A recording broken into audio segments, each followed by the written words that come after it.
In this video, we're going to try to take what we've learned about income statements and apply it to a real-world set of financial statements. Our real-world set of financial statements are based on a large U.S. multinational company that's in the consumer goods industry, the same one that we talked about when we talked about the balance sheet. So if we take a look at the income statement, bottom line, remember that income is about the profitability for a period of time, in particular for a year. In this case, it's the year ending June 30th. So it's, again, the fiscal year is not necessarily December 31st. The income statement will tell you what period of time that we're talking about. Looking at the bottom line, we see that earnings is positive, so they are making money, but there hasn't been a lot of growth over this 3-year period. Remember that the income statement helps explain changes in the balance sheet from the beginning to the end of the year, and that in particular is reflected in the retained earnings balance that's on the balance sheet. So income in the most recent year was $11,312, again in millions. But if you look at the retained earnings balance, it didn't go up by that amount, and that's because some of the income was paid out as a dividend.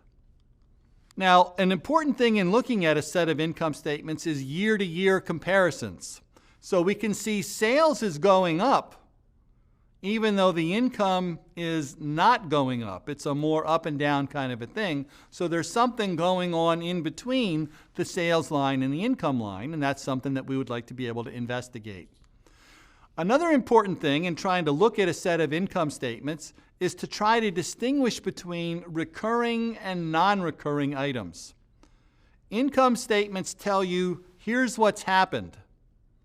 But not everything that happened this period is necessarily going to recur again next period. An important skill that analysts spend a lot of time on is to try to look at the income statement and try to sort out what do we think is going to continue to happen. Those are the important things from a valuation perspective.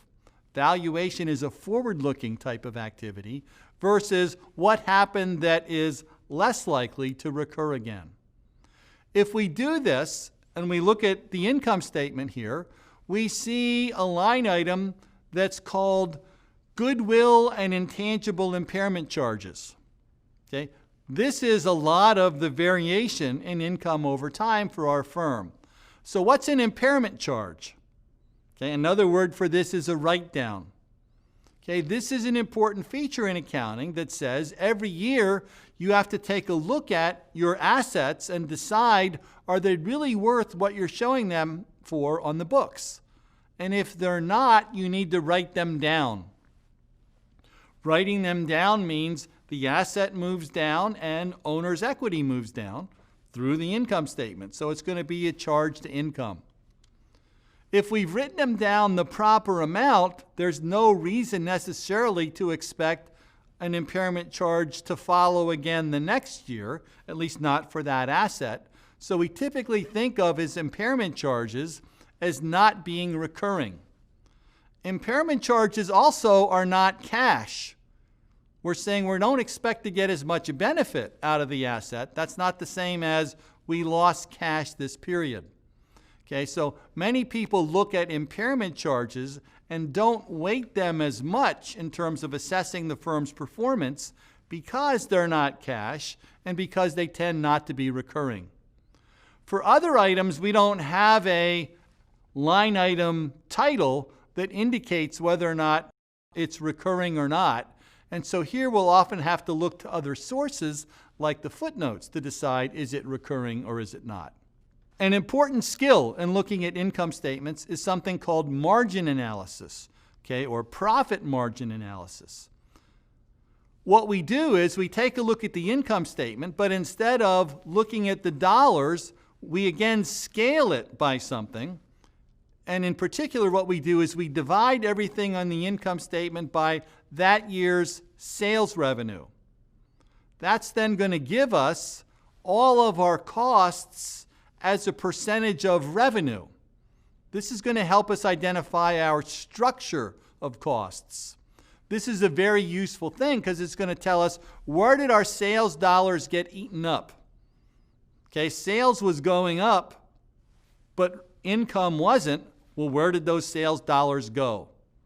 So if we take a look at the income statement for our firm, but each year divide everything on that income statement by that year's sales, we start at 100%, and then we see where the dollars went.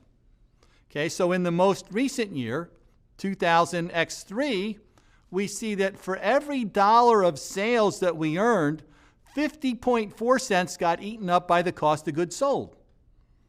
That leaves 49.6 cents to cover all of our other costs and contribute to profitability. Well, where did that go? Selling general administrative expenses consumed 32 cents. Operating profits were therefore about 17 cents per dollar. Interest, taxes, etc. brought it down to 13.5 cents. Note here that the percentages are pretty stable over time, and this is consistent with a mature company that's not really growing all that much. Most of the variation that we're seeing in the profitability over time is really due to this non-recurring impairment charge, okay, that we talked about a little bit ago. An important thing to do is compare the cost structure here to the cost structure of other firms. Okay? Does the amount that we're spending on SG&A compare favorably or unfavorably to other kinds of firms, etc.? And so we can identify strengths and weaknesses by looking at our comparative income statements through this margin analysis type of calculation.